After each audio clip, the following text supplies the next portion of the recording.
Well, hi everyone. It is David George Brooke, that gratitude guide with you today with my good friend Suzanne Taylor King, the entrepreneur's secret weapon, and the first in a series of our weekly conversations about certain subjects which may be helpful to all of you at some point. And today's topic is be approachable, not accessible. But let me first welcome my good friend and co-conversationalist, Miss Suzanne Taylor King. Suzanne, how are you? I have to start this off with just for you. Just for we you. we were just talking about how important laughter was. Yes. I, I swear, for those that wouldn't know it, Oh, I made you blush. it was so it was so funny. And here's the picture of the gal that I meet that I don't know, and it's on the podcast host list of hosts. And here's this Suzanne Taylor King, and she's like this with their I can't even do the fingers right, and their You tongues can't like. do both of them.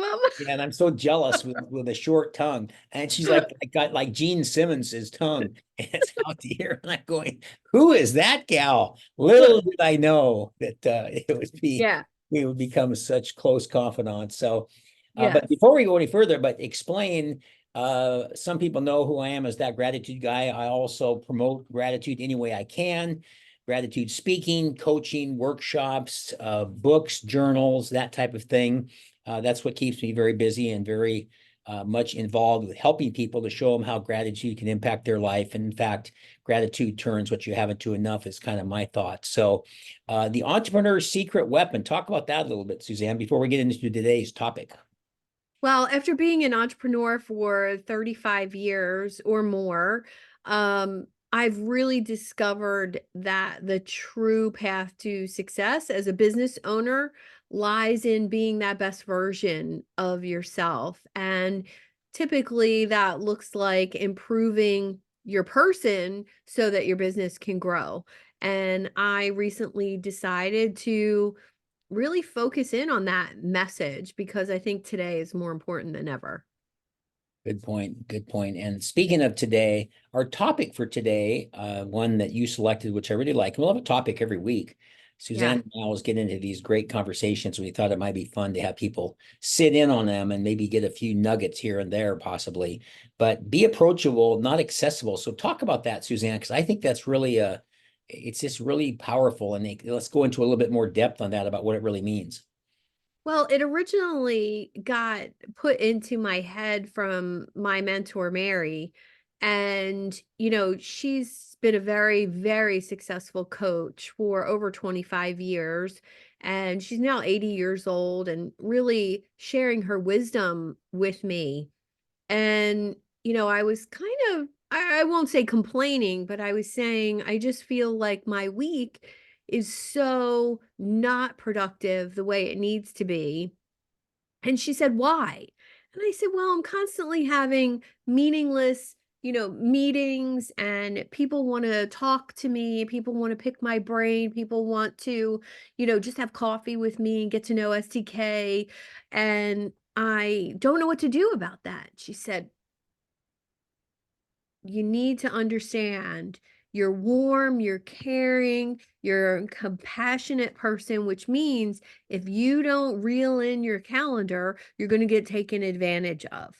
And that's when this be approachable. Don't change who you are, Suzanne, but don't be so accessible to people who you don't know, to your followers, to your fans who just want to get on your calendar to pick your brain or sell you something. She said, be a little bit more discerning with how you spend your time. And this catapulted so many other changes in my business in the last 6 months. This idea of still being warm, caring, fun, compassionate, all of those things, but not being so available for people to schedule with me. And it's really been life changing. Well, I also think it's very timely. Today is Mm. January 26th, the start of a new year. And so a lot of people have New Year's resolutions. And of course, they joke about the gyms are completely full the 1st of January and go there 1st of February, they're all empty. So it Well, I lasts think for give up day is the 15th. So give up day, such a great term. But I think that it's interesting, be accessible. You and I have joked about before about, do you know STK? Do you know DGB and so forth? And I've had people, especially before the pandemic and somewhat since, but come up to me and, are you that gratitude guy? I'll be at Starbucks or a store or something like that. And I kind of go, yeah, how do you know me? Well, I saw your videos, I saw a talk or yeah, something like that. So yes, be accessible, be really nice, be friendly, be sincere, and thank people and so forth for recognizing you. And I was telling somebody the other day that I walk off a stage and I get a standing ovation about half the time. And I think, how did I get so lucky to have the guts to do this, to be a speaker? Because it does yeah, take guts and takes perseverance and persistence and so forth. But to the not accessible, and this is the message that I think when you brought up this topic for today, among others we'll talk about, that I thought was really cool, is that I have become too accessible and too mm, many things and overcommitting. And as a result, it's like, I gave an analogy some of the day. It's like the buffet of food where you go, they used to have those buffets where you pay $20 for all you can eat. Well, you can't have everything. You have to just pick out some of the things you want. So I was trying to have everything, and you're going to get stuffed, and it's just going to, you're going to have a yeah. stomach ache for the next 2 days or something. But I think that it's really important. And so then I guess the question becomes, be approachable so that you're somebody that is able to come up to somebody, and people Mhm. enjoy getting to know you and aren't intimidated by you. But Right. what are some of the ways then, because it sounds like you've already figured this out, to limit your accessibility? Well, I think number one for me was going from having one-on-one coffee chats with strangers to having one or two group calls every week.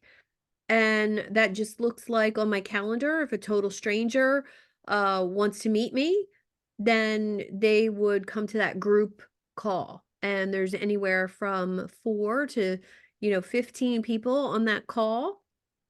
And I treat it as a mini concierge networking event where they learn about me and, they learn about each other as well. So dropping some value for them coming to that group meeting, Mhm. and fully disclose that it's this a group. They're not walking in surprised. And I think that's important. Um, and then, when it comes to the one-on-ones, I've put myself back in control of that. So if we're going to have a one-on-one, it's me who schedules it, me who says, "Oh, David, it sounds like you're having a problem with XYZ. I can totally solve that problem for you as a valued member of my network. You want to hop on my calendar and we'll just talk about that?" And deepening those connections with those people that I already have, and I schedule it. So there's no calendar involved. It's me looking at my calendar, me putting that 30 minutes in, sending the person an invite. And it's almost like I'm going backwards a little bit as far as technology goes, and kind of going back to the old fashioned way of doing things. And I I fully believe that it feels more connected, it feels more authentic, and it feels like when I do have those one-on-ones, and I had a great one today, she is actually a really great fit to be a client of Mm, mine, but she mhm. doesn't know me well enough to know that I could help her with Yeah. her business. So it's the perfect person to offer that time to deepen that relationship and not just put that link out there for everyone to schedule. And you just made me think of something that you and I have talked about recently, but it might be helpful to the listeners or viewers, is this idea of how do we increase our level of follow through with people that schedule things or say they're going to schedule and don't schedule, and that kind Mhm. of thing. And one of the things we talked about, and I'd love to get your thoughts on this, even though you and I talked about this recently, is creating a stronger connection. And then maybe does some of that mean you're going to pay for the talk before you even, or the connection before it even happens, the Mm, one-on-one? And are we done with the complimentary, the free consultation? Because everybody does that. Sign up for the 30-minute. I have one too, a 45-minute clarifying call, 30-minute this. But I'm just noticing that people don't make the same commitment when there's not money involved. So do you think that's something that I think, and again, we have talked about this, but that I think people might be interested to hear about how that's really got to change to increase the commitment? Yeah, no, when I think about the coaches or the, you know, speakers or authors that I really admire, they don't give their time away. Like really think about it. You can't go to Tony Robbins' website and schedule a free 30 minutes with him. Not Right. even any of the coaches on his team. You can't do that. Mhm. And I think about those people that I've learned from over the years. It's never been because I scheduled a free conversation with them, Right. ever. Right. So with that in mind, I now have a paid discovery session, and I have my areas of expertise, the things we could talk about during that session, and I have a specific link to send people to schedule that call and pay for that call. And if Mhm. you decide you want to work with me after that call, I take that fee and apply it to your coaching package. If you decide you don't want to work with me, most likely I would refund the money Yeah. if that call wasn't Have you found helpful. much resistance with that at all? I know you just Not at started all. it recently. Wow, that's No, cool. So that says not at something all. right there. Mhm. Because I think we've talked about on many conversations, something that I do, the Gratitude Infusion Mastermind. Mhm. And it's just amazing. I looked at it the last couple of days now, it's like 120, I love that. 105 registrations. I remember when it was five, Mhm. and yet the last time when I did it last month is coming up in another 10 days. It was about 100 at that time, and there's like 20 people. And I Yeah. go, what's the story? And so that's why I think this is really important for other fellow entrepreneurs is Yeah. to your point, no resistance with that because it's like there just isn't skin in the game. I think that's the problem. That's why that other complementary consultation thing hasn't worked as well.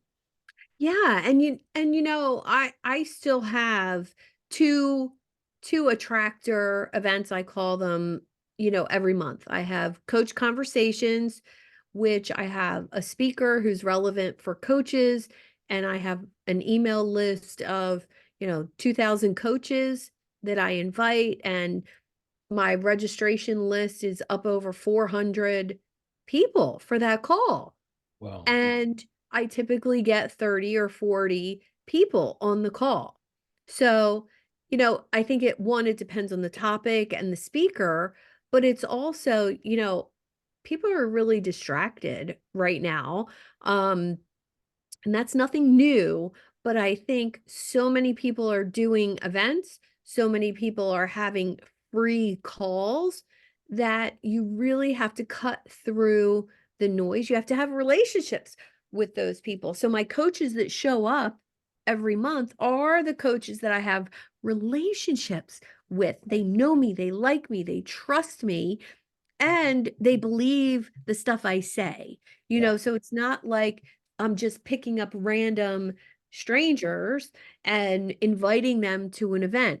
But I will say, if you have one of those standing events on your calendar like you do, Hmm. it's something that when you do meet somebody new and you don't really want to give your calendar link out to that person, Right. you have something of value to give them. I host this event once a month and love to have your voice in the room and come meet other people that are attracted to what I do. Right. And that right there resulted in two phone calls today, two incredible complimentary phone calls I received today. And because I didn't have anything on the calendar, I see that those two people called me and I answered, which is Nice. unusual. So, And oh, go ahead. uh, well, those two people called and complimented my free event. They were like, "Thanks so much. I've Nice. gotten connected to some great people." And so even though those two people who called me are not ideal clients for me, I've still provided value to them. They know what I do, and I am absolutely certain that a client will come from both of them in the Yeah. future. So I want to jump back. That was excellent. I Sure. want to back up a little bit. I refuse to use the word unpack. Well, I'd like to Yeah, I unpack hate a that. few of the things you said. Who started that anyway? But your call, the call that you mentioned for that they paid consultation, how much does it cost? The paid consultation, Paid consultation. $650. And that's for 1 hour? Eh, I schedule it for 90 minutes just in Okay, so case. 90 minutes. Okay. Mhm.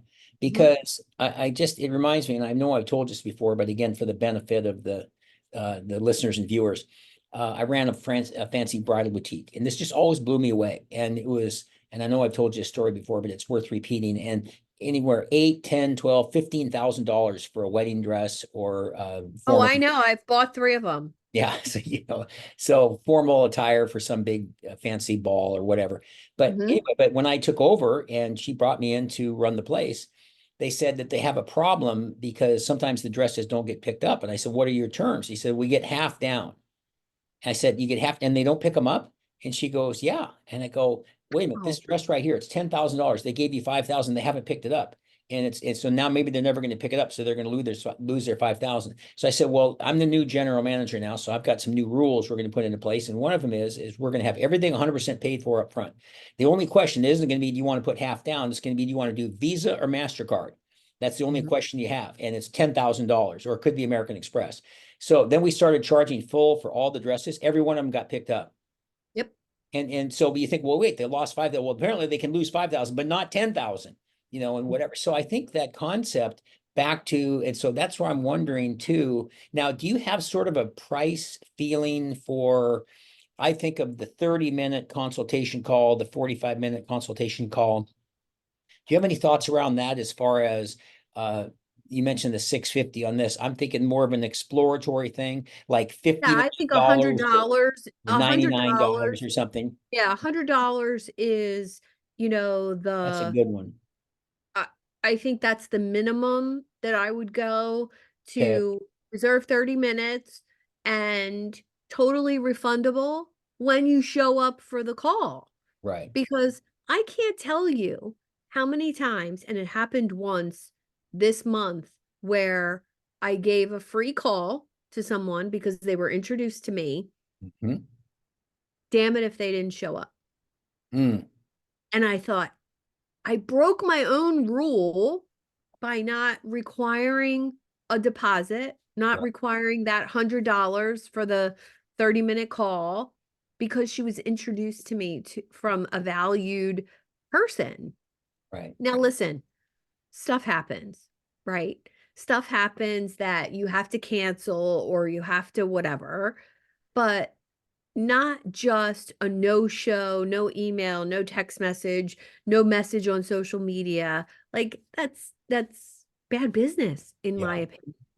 And I like the refund part. Uh, like I'm thinking of like the $100. So you get like a 30-minute, 45-minute call, and then it's the $100, you pay for it up front and you get the 45-minute call. Let's just call it 45 minutes. And Mhm. then if you become a coaching client, the first thing you do is the $100 comes off your first session. Yeah. So it's refunded back, or at least you're credited it for that. I really like that. But it's just, and it's kind of the same thing that, and I'd love your thoughts on this too, because these are subjects that you and I have covered before, but honestly, until we get them licked, we may never. I'm fascinated by is lack of follow through with people. And I Mhm. joke about this about, and maybe it's not even joke is the right word. I will send out what I call 10 average emails, just average, STK, just confirming our conversation for Sunday at 11 o'clock PST. Yes, thank you. Talk to you then. That's an average one. Confirm it. Do you still want to get a gratitude, Fred? Do you still want the gratitude journal? Send me your address. I'll send you a journal. Then somebody says, I want to have coffee with you. These are what I call average emails. For 10 of Yeah. those emails, I get 3 back. Yep. And somebody said, which I think I can't argue with, they said, why don't you get the right headspace here and celebrate the 3 instead of get frustrated with a 7? I go, because Yeah. I I think know. I know. what's wrong with 10? What's wrong with having a high expectation? I think to myself, if I said, do you want me to come over at 3 or 4 o'clock to bring the $10,000 check? I think they'd get back to me and say 3 o'clock. So any thoughts on that as far as increasing that penetration aspect of emails? I don't know. I mean, Some say subject line, some say personalization, you know, I don't know, because I have the same issue. You know, I could send out 12, 20 emails, all the same email.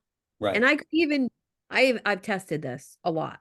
I've even put in the email, hit reply that you've received this. You know, if I'm sending something out to Right. all of my clients, I had 60 clients in a group one time, and I emailed them all. Hit reply to acknowledge that you understand and you've received this. Mm-hmm. Out of 60, I got 22 replies. I know you're saying it. I Yeah. know And so it may I be don't know. just, it may just be like so many other things to eliminate frustration here. Mhm. Don't shoot for 100%. Just shoot for as high a Yeah, percentage as you can. In fact, yeah. I keep blowing his name, and now I'm drawing a blank altogether. I kept saying his name wrong, but you had him on one of your events, Coach Connections or something, Coach Conversations. I want to say Dan Goodman. It wasn't that the guy that had put the name in the subject line, and I really liked him. In fact, I tried Hmm. to connect with him, and I don't know if we got Jeff connected. Goldberg? Yeah, yeah. Was it Dan? No, Jeff.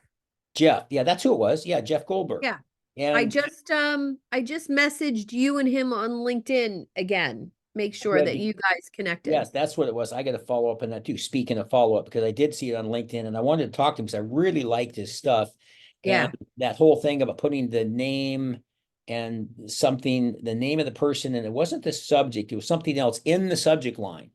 And Mhm. it was a name and date or whatever. I've got my notes and I'll find it, but that was helpful. So, and I think I was talking to my sister one day and she was talking about somebody, she has this wonderful bed and breakfast in Salida, Colorado, and it's just fantastic and all these amenities and so forth. But she said she gets so frustrated with, she'll get an occasional, was a bad experience from Yelp or something. I go, Gina, you're never get 100%.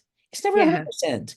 And Yeah. I can get a standing ovation and be all excited about my talk and look and see four people just sitting there, their arms folded like this was the most boring hour I've ever had. So the big thing you want to shoot for is the highest percentage, not 100%, but just the highest percentage. So I think with all these things, and actually that segues back nicely into accessibility.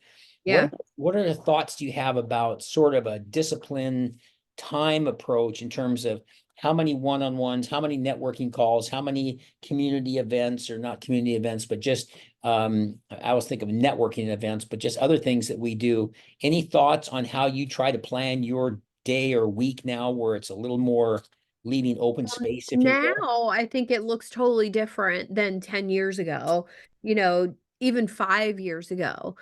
Now, since my coaching practice is very close to full and, I'm doing very well. I don't need to go out and find clients. I know how to create Mhm. clients, which is a totally different experience. I do one networking event a week, one, and I have two groups that I belong Yeah, to. And that's it. right. Um, if I found a new group, I have made an agreement with myself that I have to get rid of one of the others, Yeah, which, that's huh, good. that's that's hard. Mhm. Um, I have two open slots every week for an actual coaching session with somebody that I offer it to. So somebody who is a perfect client for me that I believe just needs an actual coaching experience. I give a complimentary 90-minute deep dive conversation. I have two of those a week, and then sometimes three, but usually two. And then I have maybe two or three one-on-ones per week that I schedule on that person's calendar. And they're usually all the same day, morning or afternoon. And then I have my one meet and greet group call per week, anywhere between 5 and 15 new people on that call. So total hours per week is about 5 Yeah, of networking, connecting, meeting people. Now, if I have one of my events, my coach conversations, or my networking event, that adds another hour. Okay, so But just that's so it. I have it kind of, for people that are curious, kind of the menu of services of the, for the week. So one networking group, and then Mhm. is it two deep dives Yes. you have, and then 2 to 3 one-on-ones, Mhm. and then one meet and greet, and then Yes. like the coach conversations once a month, isn't it? Once a month. And so that's monthly. So that's pretty good. So that keeps you pretty busy, but still allowing for time to breathe, correct? Yes. And, most recently I've moved all of my coaching clients, my one-on-one coaching clients, to one day. Now it's a long day and it zaps a lot of my energy, but it's worth it. Yeah. It's so worth it to know that Wednesday is my coaching day. Wednesday, I wake up and I, do my morning routine and I put my coaching hat on and my coaching hat's on for the day. Yeah. I don't have to do anything else. I think that's really a smart idea I because love it. again, one of the purposes of this conversation for, again, viewers or listeners is what other people struggle with and what other people do, what Yeah. you and I do, how it works, how we improve it, how we change it, how we make it better. There are days that but I am just not in the mood, and I know I always joke about I'm busy organizing paper clips, and I think, what are you doing? You have lots to Yeah. do. You can't be doing this superfluous stuff. But on the other hand, when you're in the zone, and you might as well, like for you, like Wednesday, I think that's a very smart idea. You get to bed extra early the night before, get up, do your routine, do your stretching, your water, your meditation, whatever it might be ready, Yeah. have all the files that you need and all that kind of stuff ready, and then just dig in. And then I do something that's not every coach does, but I always follow up with an email, sort of a Mhm. recap email. So that takes me So do another I. 5 to 15 minutes, whatever, depending on how many bullet points I want to do. And some people say that's not necessary. They should be taking the notes. I just like it because I've got the sort of the template for the next call to go back as we ended up our previous Mhm. call, look at my email. But anyway, so it's the coaching and it's the email and it's the follow-up and then off to the next client and so forth. But I think that's probably smart because you're putting all your energy into that one day and you can kind Yeah. of be prepared for it versus kind of scattershot throughout the week. Well, I don't know about you, but I find task switching difficult. Mm-hmm. I find that when I am focused on networking, awesome. When I'm focused on creation, creating content or a program or whatever, awesome. If I'm in podcast mode, creating, interviewing, researching my guests, awesome. But if I have to go from meeting you to podcast research, to a networking event, to then a client call, to then a discovery call, Yeah, exactly. that is stressful for Yeah. me. So if I know that about myself, why not create my calendar so that it maximizes my focus Right. and how I get into flow? And it might even be, you mentioned Wednesday. Mhm. That typically, that's when I do the Gratitude Infusion Mastermind. There's something about Wednesday, Monday, the start of the week, you're getting organized the Mhm. weekend, Friday, you're thinking about the weekend, whatever. So Wednesday seems to be a good day for that. So the same probably for Tuesday or Thursday. But Yeah. I just think it's interesting though, something to it, again, something might be benefit to a few people out there is all these networking things. And I'd be curious about, I think I know the answer, but I'd be curious your answer. And I don't want to say some of the names but these different blank networking group, and some people Mhm. might know who these are, so I'm not going to disparage anybody. But out of, I would say if I made a list of it, probably 6 different, maybe 7 different networking groups, which you'd probably recognize all of them. Can I tell you how much business I've gotten from all those networking groups? I mean, it's like for those Yeah. that are visually impaired, that's a zero. That's a zero. Uh-huh. That's like none. And Yeah. and it's, again, it's That's a not a heart. not a hard, not a Not a hard. heart. It's, right? and I don't, and again, that's why I said I'm not going to say any names, because I don't want to be mean. But I've found there, here I am listening to the speaker, which is great. I've been a speaker on most all of those myself. And then Mhm. you've got the breakout rooms, and then you've got the follow-up room, and so on and so forth. But I haven't got any business. And it's like, Yeah. how much of what a Well, now, look, I'm going to say, is that my fault that I haven't gotten any business? Have I not asked for business? Have I not Mhm. offered coaching sessions? Have I not explained what I do clear enough True, good point. so that so I'm always willing to look at myself, take the blame, like where could I do better? Yeah, But I will say most networking is not intentional, yeah. and it's not someone showing up and saying, "What can I do for all these other people in the room?" They're coming to say, "What can I get? What can I get? Yeah. Ooh, who can I sell to?" Hmm. And that's the problem. And that goes right back to being accessible. Right.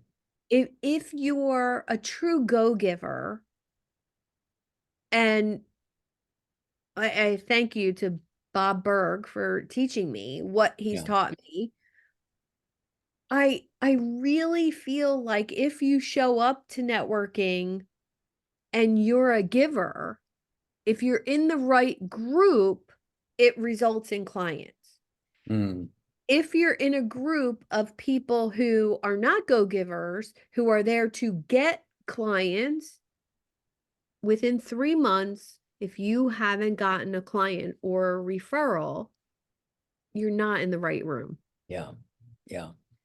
No, it's a good point, and I think that you think about the people, and you and I have talked about this. You go into a breakout room, and I think you said one day they were talking about dope or something, and you just go, what am I doing in this situation? You're Yeah. trying to be polite, and everybody, take charge. Let everybody get 3 minutes each, so everybody has an opportunity and so forth. Yeah. But I think it's a great point, because then you have to ask yourself, have you made your intentions clear?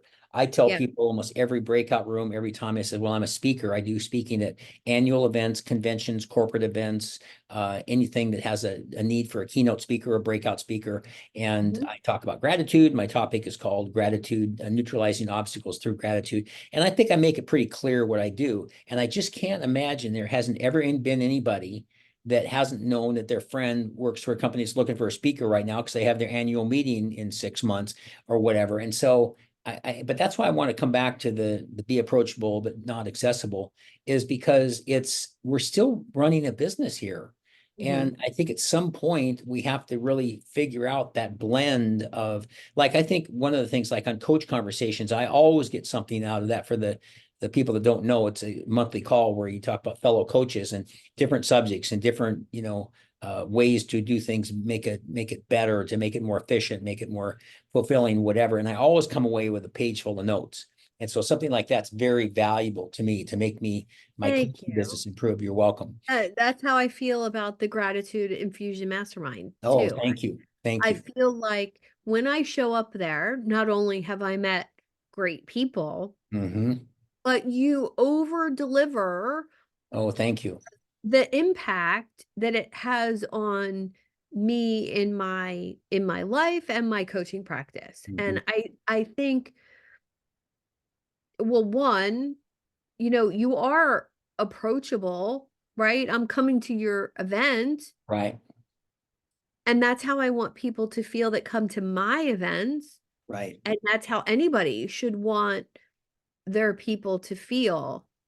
But I heard something just yesterday from a friend who said, I am bombarded with people inviting me to events, and I go to the event and they're just trying to sell me something. Oh, yeah. So this is one of the problems with online events, that it's not to build relationships with people and to provide value. You're just inviting people into a sales conversation. So why not Right. just Right. freaking say that? Exactly. And it's Drives me interesting, crazy. Suzanne, too, the go-giver, Bob Berg.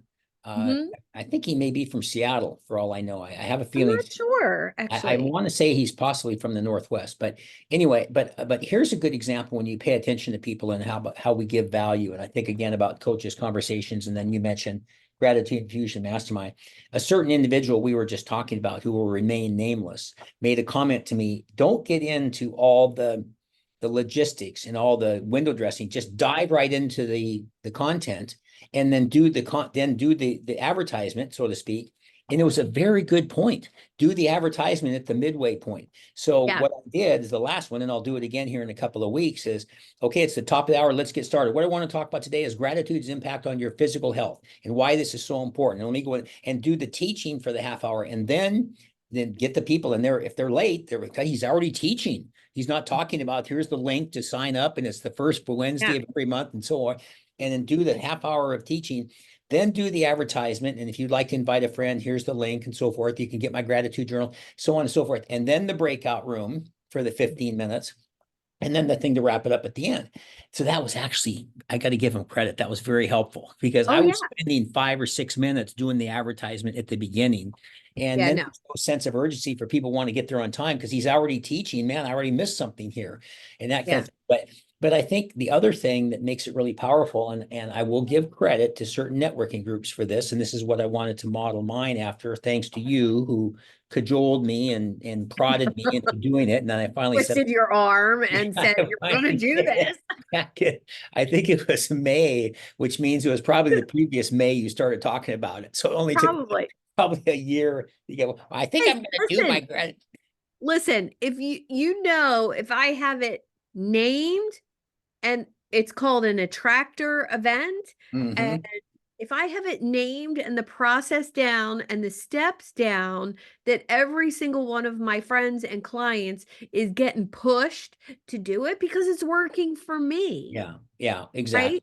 No, Yeah. exactly right. And that's setting a good example and not the famous, Well, I better well, not see you smoking, but I'm puffing away, that kind of thing. But the one thing that I will say about it, and I think about this with in-person events where the events were good, but the people I met were half the fun. Down in Los yeah, Angeles and Vegas, I went to things. Well, the same yeah. thing for this is the breakout rooms. I can't tell you how many comments I've heard from people, and I think it was May, so we're looking about 8 or 9 of them so far, maybe 10, something like that. And even though I've been disappointed, it's 15 to 20 people, and yet there's 80 or 90 registered. You and I have talked about that, which I'll get back to in a minute. And that the comment people have made about the people they met in the breakout rooms. And in Mhm. fact, some of them was I was almost kind of embarrassed because it was kind of flattering. They said, all we did is talk about how we know David and how much we love David. And I went, oh gosh, don't blame, am I turning red? I know, right? I But know. it was neat. But that comes back to again, kind of a segueing back into this idea of I don't know what to do to increase that percentage. And I'd love again your thoughts for the group, just in terms of how do I increase that percentage other than it's like the tax guy said, if you don't like your net, increase your gross. And Yeah, so I yeah. think that's kind of the theme, I think. And I I thought three or think four, so. I think that may I be the only, because I don't think there's any way I have to make 120 calls. Hi, Suzanne, it's David. Make sure you're on there Wednesday, da da da da. But I think, don't you think that's kind of just about all you can do in a case like that? Well, yeah, and I think how do you have relationships with more people at scale? Um, Yes. so those two people who called me to thank me for my event yesterday, who want to make sure that they stay in my network. Well, what a huge compliment, right? Yes, for sure. So, when they say they're putting my event, my monthly event on their list, I'm honored. I'm, wow, okay, great. Because I bring, might only be 30 people to the event, but it's freaking great people. Right. So I think remember that, you know, honoring the fact that the people who are in the room are awesome, and vanity metrics mean nothing in your business. Look, I got caught up in the, ooh, I have 12,000 followers, Vanity like, metrics. yeah, it fills your ego. Yeah, But that's about it. that is it. And so 2 phone calls today, and immediately those 2 people got 3 introductions to other quality people from me. Yeah. And now, is that a thank you for complimenting me? I love words of affirmation like nobody's business. Let's Yeah. just be honest. But it's because if you're a valued person in my network, I want you to meet the other valued people in my network. Mhm. My big dream someday is to fill a room of 200 people that I know that all know each other. Right. How fun would that be? Yeah. Yeah. And it all starts with just one. And I think in today's online space, we get a little dopamine from the likes and the follows, Mhm. and you know remembering that a true relationship and a true, making a difference for another person Mhm. really starts with one relationship at a time. And you were doing so incredible with your event, with how many people who have registered No, and the thank you. people that show up, Yeah. and focus on that. And And you know what? I as the rest just comes together. Yeah, thank you. And that's a good reinforcement. I appreciate that. And I think, Mm, again, if you don't like your net, increase your gross. That really yeah, makes sense to me. But I have to say it was funny because I've always thought about Zoom calls where they become so part of our lives. And I think for me, yeah. depending on who it is, I'll wait 3 minutes, sometimes five, and in very rare situations, 7 or 8 minutes, but usually not. And so that's when, again, back to this person that said, start with your content. So in 2.5 weeks or 2 weeks, whatever it is, 2 weeks, noon Pacific Standard Time, I'm starting, right? Okay, no, thank you all for joining. Now, today's topic, we're going to do so-and-so. And I think that just makes so Mhm. much sense. I'm so glad that that person said that to me. So there's Yeah, the content, and I talk fast. There's a lot of people stay with the tour now, and take your notes, and these are some good things. Probably I'm going to make sure everyone has an exercise every time. Get your pen, get a pad of paper. I'm going to have you write this down. So it's very interactive and so forth. And then at the half hour. So of course, last night I have the condo meeting for my condo association. mhm. 6 o'clock, 6:30 Pacific Standard Time. So guess what time they started? 6:40. They said, well, we typically wait 5 to 10 minutes for, excuse me? Why do we typically wait? What I'm here Why? at 6:30, right on time. Why do I have to wait till 6:40? So I'm punished Yeah, because I'm I'm punished. on time? No. Exactly. Mm-mm.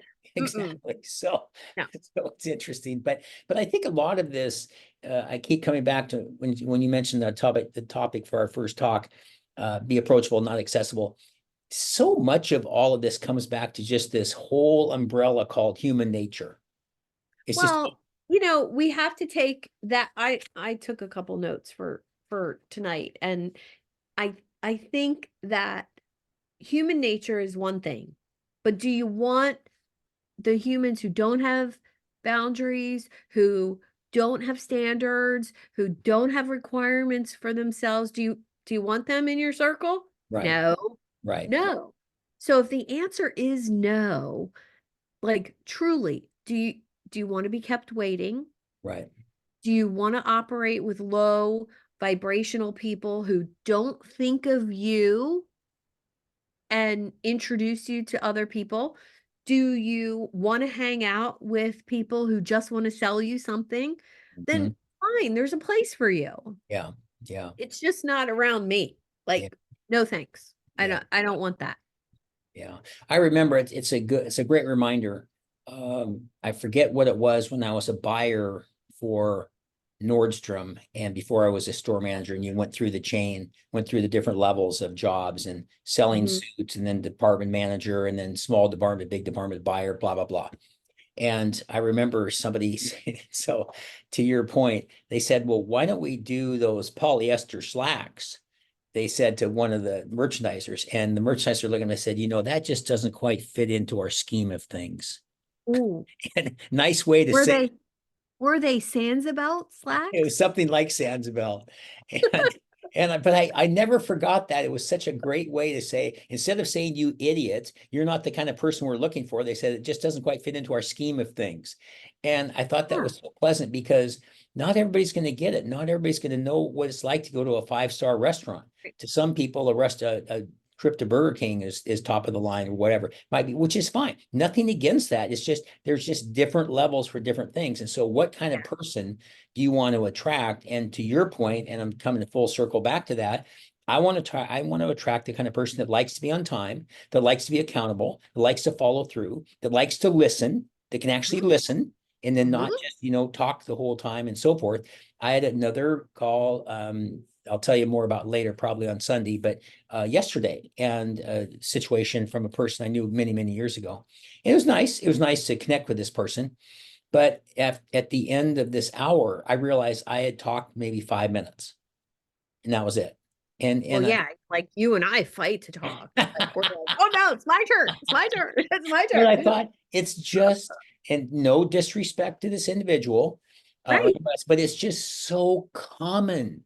And Mhm. people, why don't you want to be the outlier, the person that listens more and asks more about, well, tell me more about coach conversations. That sounds interesting. Now, you do that once a month. What's your topic? Do you switch topics? I mean, who wouldn't want to be that person? And so I think it's maybe again, as I think back on this first month of the new year and resolutions, and did I tell you the four I use for coaching clients, the four things for the goals for 2024?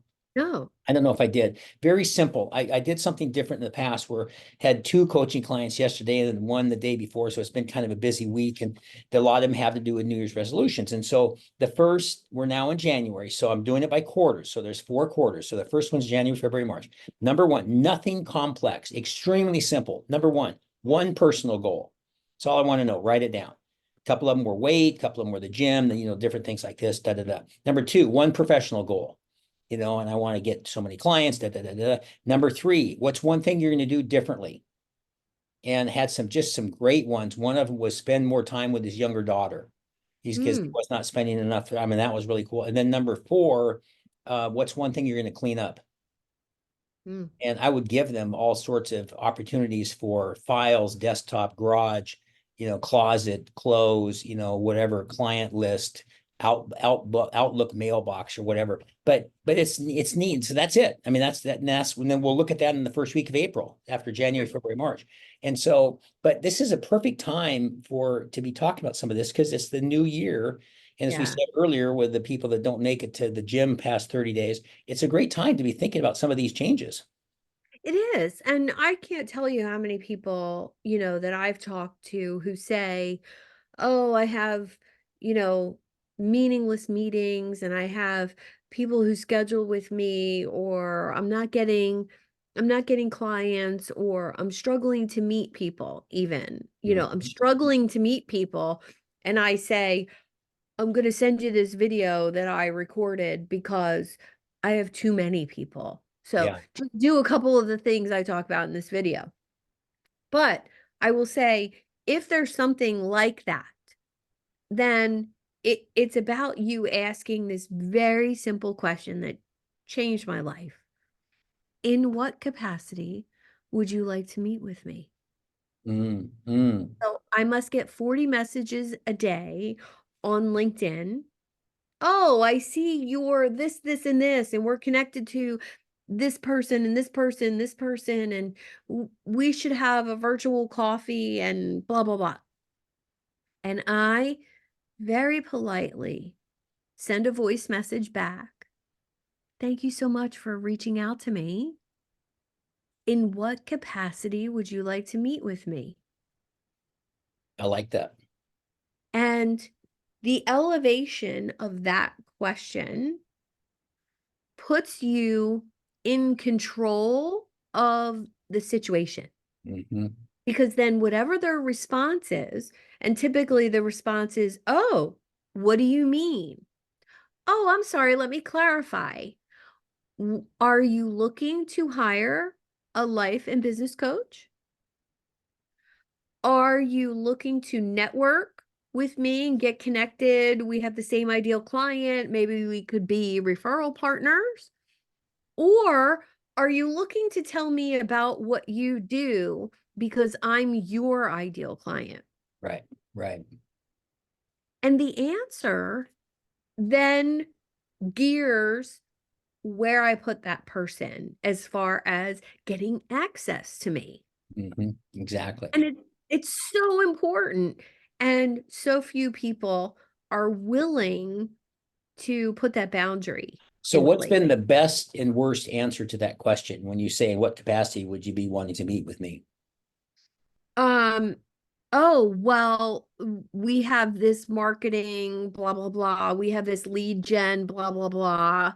And I say, no, thank you. I don't need that. Yeah. And, I've had a little bit of pushback like, oh, you don't need more leads for your business? Nope, I'm good. If I want 40 a week, I can generate 40 a week. Thank you so much. Mhm. And I keep it high vibe and positive, but I don't want to do that. I Yeah. don't want to meet with those people. And if our listeners don't, you have to take the steering wheel Yeah. and lead those conversations in a way, most people just ignore those messages. Right. I see a lot of those messages as opportunities to share better practices, and I've actually converted a couple of those people into clients because I show up powerfully in that Right. situation. Right. That's nice. That's Yeah. nice. Yeah, there was a group I was in for a while about LinkedIn, and Mhm. what would she call that? It was like the honeypot method or something. You draw them in, and then Yeah. you end up Yeah. selling them instead of them selling you and stuff. So Yeah. it's really cool. So, but yeah, and that's why, again, to come back to the human nature thing, I just understanding human behavior. The same gentleman that I had coffee with today, I posed this question I ask a lot of people about. First, my biggest question in life is I don't understand why people don't take better care of themselves. I've always said that. But Mhm. one of my newer questions around that is, why are drugs such a problem? And he said he and I both have kids that are in their 20s, 30s. And he said that his feeling is that in people that he's seen, friends of his sons and daughters and different people that are in that sort of 20 teens, 20, 30 range, was that this vast majority, I thought this was really an interesting answer. He said if they're truthful, they just feel overwhelmed. Mm. They don't, it's just too much. And then I don't have the likes, I don't have the followers, I don't have the people that see me, I don't have the friends and all this. And then we've come down to the society where you're judged by this little thing that's called this phone, and how many social connections you have. And it's really sad. And so, and the reason I bring that up is because I think what are we talking about a lot today is human nature, how humans work. And Yeah. Well, I mean, that's the accessibility thing, right, right? You know, at any given time, um, I'm I have how many notifications? Two text messages, um, 12 messages on LinkedIn, 17 on Facebook, 801 notifications on YouTube, um, one on Voxer, and seven on WhatsApp. yeah, yeah, crazy. That's a lot. Yeah, That's a lot. yeah. And if you're constantly accessible, if you're constantly like this, Mhm. you can't be like this with anyone else. Yeah, And I how can you be a coach? How exactly. can you be a friend? How can you be a parent if you're that disconnected? Right. And I want to throw something out to you. I was thinking about this coming back from, this guy's name was Dave as well, and coming back from coffee with him. And so I want to throw this out to you to think about. And I don't think you and I are going to come up with something right now, but maybe we think about it. And then by next week's call, I do these exercises during these talks, and there's ones to sort of reinforce how we see ourselves, which is very important. You've seen some of these, me do some of these before. Another one, how other people see us, and then how a gratitude journal can impact you. And then how when you text somebody to tell them how grateful you are, to see how the impact you have on them. So there's another number of them. But I thought about this today, and this would be, I would like to challenge you. My favorite word I stole from you. I would like to challenge you to help me come up with some sort of exercise with a smartphone, with a live group. It could be on, virtual as well, on Zoom Mhm. or whatever, but it has something to do with our dependency on the phone. And see now, Mm. did you notice now, did you see that you didn't get that text that just came through because you were too busy? Something, I want to come up with some sort of exercise that can really reinforce, because I mean, the reason why I think it just, and it'll take a while to think of it, but if you can mold that around in your brain also. I have a favorite one that was really impactful for me. My coach from a couple years ago, Brian Johnson, gave this challenge to all the coaches he was working with. And for one day, keep a count of how many times you pick up your phone. How many times you pick it up and you just go like this. Yeah, just look at it. Yeah. So how many touches to your phone? And the key for me was really interesting noticing that I touched my phone 300 times in a day. What? Wow. Wow. What? That's ridiculous. And the only way to break that cycle of looking at notifications and, checking, I removed email from my phone. Talk about life changing, Oh, wow. life changing. Mhm. Um, I still have social media on my phone, but email's gone off my phone. I turn it back on if I'm going on vacation. Mhm. Um, but last vacation I didn't. I just Interesting. told my clients, if you need to reach me on WhatsApp. Yeah. Otherwise, and it'll take me 24 hours to get back to you. Um, but the touch thing. So every time you pick up your phone and it's lit up, that's a distraction. Yeah. I'm here talking to you. My phone lit up because my son texted me, distraction. So those micro distractions are really what robs us of true connection So with. how can I make that into an exercise of some sort? I wonder. I put down, I'll just offer the challenge of tomorrow. yeah, keep I a count of how invite many you to times you pick up count. your phone.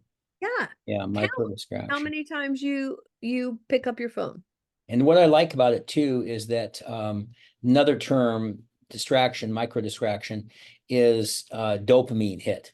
Mhm. And it's the same reason why when you play a pinball machine, or not a pinball machine, but the slot machines, and all of a sudden Mhm. it comes up and you hit that and you get all three bars, and now you get a bunch of money or whatever. So yeah, Yeah. I want to help people, because the other ones I do really illustrate how hard we are on ourselves, or how we don't, why do other people, you could use your bestie Denise, hopefully you're listening. You could use your bestie Denise as an example, and I could have her tell me all the wonderful things about Suzanne, and Suzanne tell me all the wonderful things about Denise, but you would never say that about yourself, about what Mm, she'd say, and you yeah. might say some, but not to the degree that, because we're always hard on ourselves. So when Yeah. I have them when I have them match up and do a pair, and each person, how they view themselves, you are talented, you are pretty, you are smart, whatever it might be. And then I do another one where I say, and I did this on Monday at a Rotary talk in Bellingham, north of Seattle, and I said, do this, and I had them be their biggest cheerleader. So now be your biggest cheerleader, mom, dad, husband, wife, friend, whoever thinks Yeah. you're the greatest, and do it. And so then this is why I like these exercises. So now, after you've read everything that they said about you, reread it again. By show of hands, how many people feel better about themselves? Everybody raises their hand. Yeah. And I said, so that's what I'm hoping at some point with the cell phone is something I like this. That's a great way to start, where I can get them to do that just in one day and to see how much it is, but just to drive home the point, just to make sure that we, Yeah. Yeah. I think another one you could do would be to have them text somebody and express gratitude. Like well, right now. that's what I do at the end.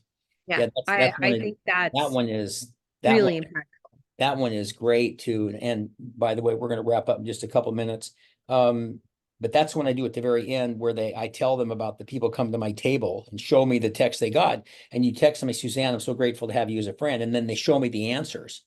And the one that I said, I really can't, I shouldn't say it, but I have to say it. It happened one day. The person said, she texts back, I'm grateful for you too. Is everything okay at the hotel? Is there an active shooter? I went, That's active the world we're shooter. in. Why are you telling me you're grateful? Is there an active shooter in the hotel? You're going to be dead. I mean, you Yeah, can imagine. So yeah, it's, but it's funny because then other people say, are you sure you sent this to the right person? I mean, it's just hilarious. And I'm grateful for you too. What do you want? That was another yeah. one. It was What do funny. you want? Exactly. So, all right. Well, so we are going to wrap up. I appreciate all of you viewers and listeners tuning in for what will now Yeah. be a weekly event between STK and DGB, as we're known. And as I said, as that gratitude guy, and then Suzanne is the entrepreneur's secret weapon. So, Suzanne, any final thoughts for the viewers, listeners?